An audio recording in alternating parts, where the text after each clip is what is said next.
સીતારામ મિત્રો, સવારના રામ રામ બધાને. Good morning.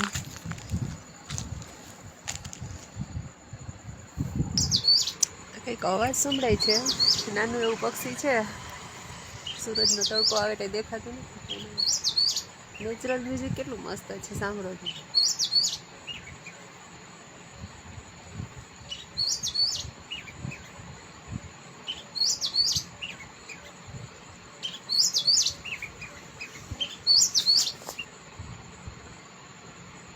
વાગી ગયા છે સવારના 10 અને બપોરાની તૈયારી કરવી છે, તો લીમડો લઈ લીધો. ચાલો થોડા ગાજર ઉપાડી લઈએ ખાવા માટે. ભાત બની ગયા છે, હવે આપણે એને સરસ કરી દઈએ. અને દાળ ઉકળે છે તો એનો મસાલો બનાવી નાખીએ અને રોટલીનો લોટ બાંધી નાખીએ. સરસ મજાની તીખી તમતમતી દાળ તૈયાર થઈ ગઈ છે. આપણે એમાં લીલા ધાણા નાખી દઈએ અને રોટલીનો લોટ બાંધી લીધો છે. ચૂલે રોટલી બનાવી નાખીએ. પહેલાં બટાકાનું શાક બનાવી નાખીએ. બટાકાનું શાક બની ગયું છે. હવે આપણે ગરમ ગરમ રોટલી બનાવી નાખીએ. થોડીક બની ગઈ છે, ત્યાં ચાલુ છે. 2-3 દિવસ પહેલાં ભૂકાનો એક ઢગલો ફેરવી નાખ્યો, તો બીજો ઢગલો ફેરવી નાખીએ.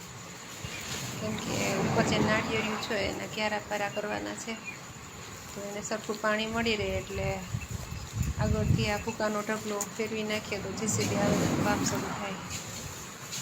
એટલે વટી ગયો ભૂકાનો ઢગલો ફેરવવા માટે.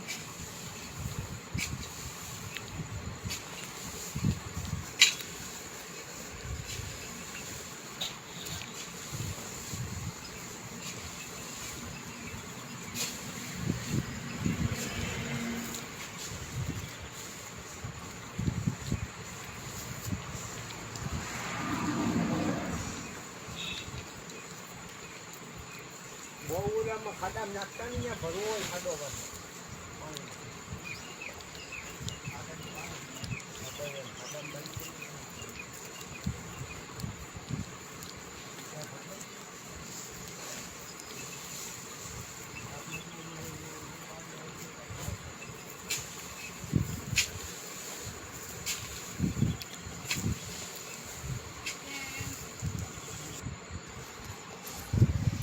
દિવસમાં એક વખત તારા બધી ગાય માતાને મળવું જ જોઈએ, તો જ મજા આવે. એને પણ મળવું હોય બધાને.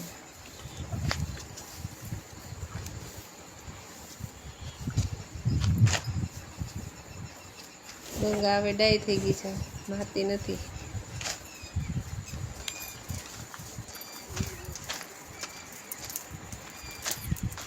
છોટું સફાઈનું કામકાજ આદરું છે. ગાયું બધી અંદર વીગી છે અને મમ્મીઓ દીવાબત્તી કરવાની તૈયારીમાં છે. પપ્પા દૂધ દોવા માંડ્યા છે.